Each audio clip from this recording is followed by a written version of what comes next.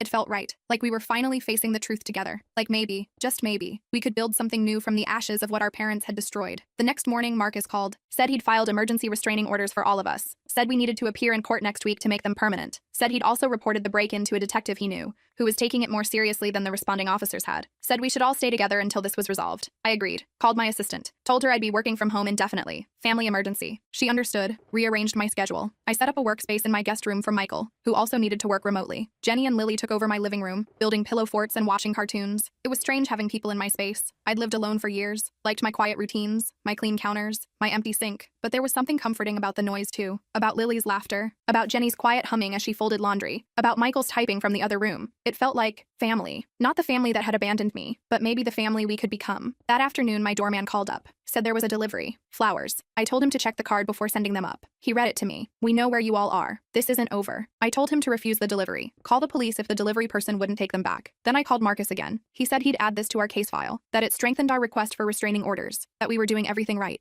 I didn't tell Michael or Jenny about the flowers. They were stressed enough. Instead, I ordered extra groceries, made dinner for everyone, played with Lily, tried to create some normalcy in this bizarre situation. But that night, after everyone was asleep, I sat alone in my kitchen and finally let myself feel everything. The fear, the anger, the grief, the strange hope. I cried silently into a dish towel so no one would hear me. In the morning, Jenny found me making coffee, asked if I was okay. I lied, said yes. She didn't believe me. Sat down at the counter. It's okay not to be okay, Emma, she said gently. I'm not either. Michael cries in the shower where he thinks no one can hear. Lily keeps asking when we can go home. This whole situation is terrible, but I'm grateful we're facing it together. I looked at her, this woman I barely knew who was somehow now part of my life. Asked her why she'd come to me that first day, why she'd chosen to believe me over the family she'd known for years. She smiled sadly. I've always felt something was off about your parents, about the stories they told, about the way they controlled Michael. The podcast confirmed my suspicions. I couldn't let my daughters grow up thinking abandoning a child was ever acceptable. We hugged then. First time. It felt awkward but genuine, like the beginning of something. Not friendship exactly, not yet, but understanding. Solidarity, a shared determination to break the cycle of mistreatment that had damaged us all. The next few days fell into a routine. Working, cooking, playing with Lily, checking in with Marcus, jumping at unexpected noises, flinching when phones rang, living in a strange limbo of domestic normalcy and underlying tension. We were safe but not at peace, together but still healing, family but still learning what that meant. On Friday, Marcus called with news. The detective had found evidence. Security footage from a gas station near Michael's house showed our parents' car parked there during the time of the break-in. The restraining order hearing was set for Monday. He was confident we'd get approved. We all felt relieved but still anxious, still waiting for the next escalation. It came that night. A brick through Michael's car window in the parking garage. No note this time. No need for one. The message was clear. The building security footage showed a man in a baseball cap, face carefully turned away from cameras. We couldn't prove it was our dad, but we all knew. Filed another police report, added it to our case file, tried not to let Lily see how scared we were. Sunday night, we sat together making a plan for court. What to wear, what to say, what evidence to bring, how to explain our family history without sounding crazy, how to make the judge understand the pattern of escalation, how to protect ourselves legally and physically. It felt surreal discussing our parents this way, like talking about strangers, dangerous strangers who happened to share our DNA. As we talked, my phone pinged with an email notification from my mom. Subject line, last chance. I almost deleted it unread, but something made me open it. It was short, just one line. If you go to court tomorrow, you'll regret it for the rest of your life. I showed it to Marcus, who'd stayed for dinner. He took a screenshot, added it to our file, told me not to respond, said this kind of threat would only help our case. That night, none of us slept well. I kept checking my locks, listening for noises, wondering what my parents might do next, wondering if we were overreacting, wondering if we were underreacting, wondering how my life had come to this point. From abandoned teenager to successful businesswoman to hiding in my own apartment from the people who gave me life. Monday morning arrived with a strange calm. We dressed carefully, business casual, respectable, trustworthy. Jenny arranged for a friend to watch Lily. We drove to the courthouse in separate cars just in case. Met Marcus on the steps outside. He looked confident, briefcase in hand, told us he'd handled dozens of cases like this, that the evidence was strong, that judges took threats seriously, that we'd be protected. As we walked into the courthouse, I spotted them, my parents, standing near the entrance, looking older than I remembered, smaller somehow. My mom saw me first, made a move toward me. My dad grabbed her arm, held her back. They watched us pass, didn't speak, didn't try to approach, just stared with a mixture of anger and something else, something that might have been fear. We filed past them into the building, checked in at security, followed Marcus to the correct courtroom, sat together on a bench, waiting for our case to be called. I could feel my parents enter behind us, could sense them sitting on the opposite side of the room, could almost hear their whispered conversation. But I didn't turn around, kept my eyes forward, focused on breathing. The judge called our case. We stood, walked forward, took our places. Marcus presented our evidence calmly. The break-in, the threatening texts, the flowers, the brick, the email, the history of abandonment and manipulation. The judge listened carefully, asked clarifying questions, looked at our parents with increasing concern. When it was their turn, my parents approached the bench. No lawyer, just them. My dad spoke first, claimed we were exaggerating, that they were just trying to reconnect with family, that they'd never broken any laws, that they loved us and wanted to make amends, that this was all a misunderstanding blown out of proportion. The judge asked about the security footage, the threatening messages. My dad denied everything, said it wasn't them on the footage, said their texts were being misinterpreted, said they were the victims here, not us. My mom nodded along, occasionally dabbing at her eyes with a tissue.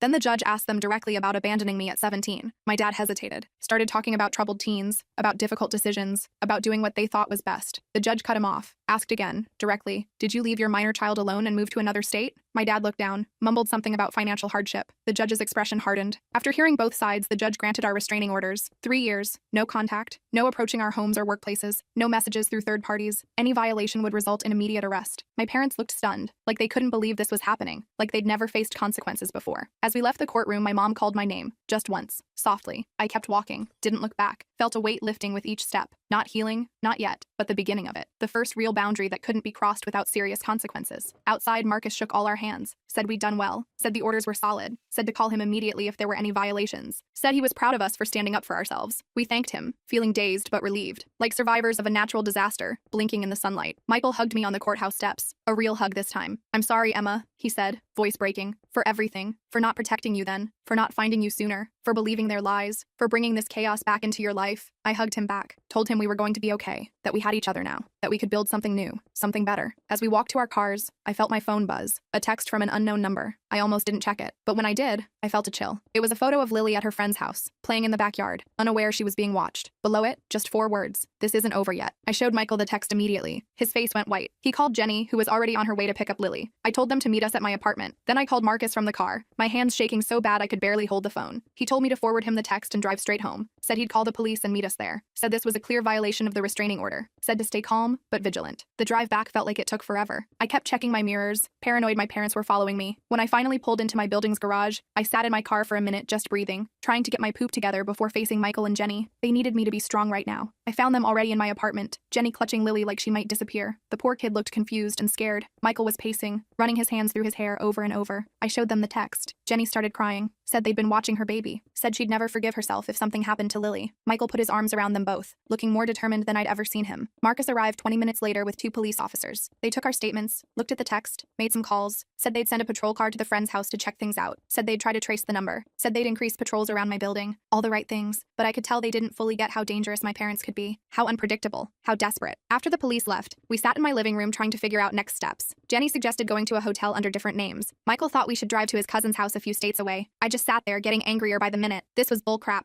We'd done everything right, followed all the legal channels, got our restraining orders, and they were still terrorizing us, still controlling our lives through fear. I stood up suddenly. "I'm done running," I said. "Done hiding. Done letting them dictate how I live my life. They've already stolen my childhood. I'm not giving them my adulthood too." Michael looked at me like I was crazy. "What are you planning to do?" I honestly didn't know yet, but I knew we couldn't keep living like this. That night, we took turns keeping watch while the others slept. I took the first shift, sitting by my living room window with all the lights off, watching the street below. Around 2 a.m., I spotted a car I recognized, my dad's old Buick. It circled the block 3 times before parking across the street. I took pictures with my phone, then woke Michael. We watched together as our dad sat in his car, just staring up at my building, not approaching, not violating the restraining order technically, just letting us know he was there, watching, waiting. In the morning, I sent the photos to Marcus. He said it was concerning, but not technically a violation since my dad stayed in his car, away from the building. Said to keep documenting everything. Said he'd talk to the detective again. I hung up feeling frustrated. The legal system had limits. Restraining orders were just pieces of paper. They couldn't stop someone determined to hurt you. Jenny and Michael decided to take Lily to a hotel for a few days, somewhere with interior corridors and good security. I helped them pack, hugged them goodbye, promised to check in every few hours. After they left, I sat in my empty apartment feeling strangely calm, like I'd reached some kind of decision point, like I couldn't keep living in this limbo. I called Melissa, told her everything, asked her what she thought I should do. She was quiet for a minute. Then she asked me a question that hit me hard. What do you actually want from your parents? Not what I didn't want, not what I was afraid of, but what I actively wanted. I realized I'd never really thought about it that way. After we hung up, I made a list. What I wanted. 1, to live without fear. 2, to have a relationship with my brother and his family. 3, to stop feeling responsible for my parents' actions. 4, to be free of the past. Nowhere on that list was reconciliation with my parents. Nowhere was forgiveness. Nowhere was understanding why they did what they did. I just wanted to be free of them. That afternoon, I did something crazy. I emailed my parents. Just a short message. "I know you're watching my building. I know you're not going to stop. So let's talk. One last time. Tomorrow, noon. The coffee shop on 8th Street. Just me. No police. No lawyers. After that, you leave us all alone forever." I hit send before I could change my mind. I didn't tell Michael or Jenny. Didn't tell Marcus or Melissa. This was something I needed to do myself. For myself. I wasn't naive enough to think my parents would suddenly become reasonable people, but I needed to face them on my terms. Needed to say my piece. Needed to end this cycle once and for all. My dad replied within minutes. Just, "We'll be there." No threats. No guilt trips. Just confirmation. I spent the rest of the day preparing. Not physically. Mentally. Thinking about what I wanted to say. What I needed them to hear. What boundaries I needed to set. I slept surprisingly well that night. Like making a decision had lifted some weight off me. The next morning, I dressed carefully. Not to impress them. Just to feel strong. Confident. I took an Uber to the coffee shop, arriving 15 minutes early. Chose a table in the back corner where I could see the door but wasn't immediately visible from outside. Ordered a coffee I didn't really want. Just sat there, waiting. Surprisingly calm. They arrived exactly at noon. Looking older than they had in court. More tired. My mom spotted me first. Nudged my dad. They walked over slowly, like they were approaching a wild animal that might bolt. Sat down across from me without speaking. We just looked at each other for a long moment. These strangers who were my parents. These people who had shaped me in ways they'd never understand. I spoke first. I didn't call this meeting to reconcile, or to give you money, or to hear excuses. I called it to make you understand one thing. It's over. You've lost. Not just the court case. You've lost me, lost Michael, lost your grandchildren, lost any chance at being part of our lives. And if you can't accept that, if you keep stalking us, threatening us, trying to force your way back in, I will destroy you. My dad started to interrupt. I held up my hand. I'm not finished. Then I pulled out my phone, showed them screenshots of all their threatening messages, the photo of Lily, the emails. I've sent copies to everyone in your lives, your siblings, your church, your neighbors, your employers, everyone. Not yet, but I will if you contact any of us again. If you come near our homes, if you so much as mention our names to anyone we knew. My mom started crying. We just want our family back. We made mistakes, but we deserve another chance. We're getting older and don't want to die alone. I looked at her for a long moment. You should have thought about that before abandoning your 17-year-old daughter, before lying to everyone about what you'd done, before breaking into Michael's house,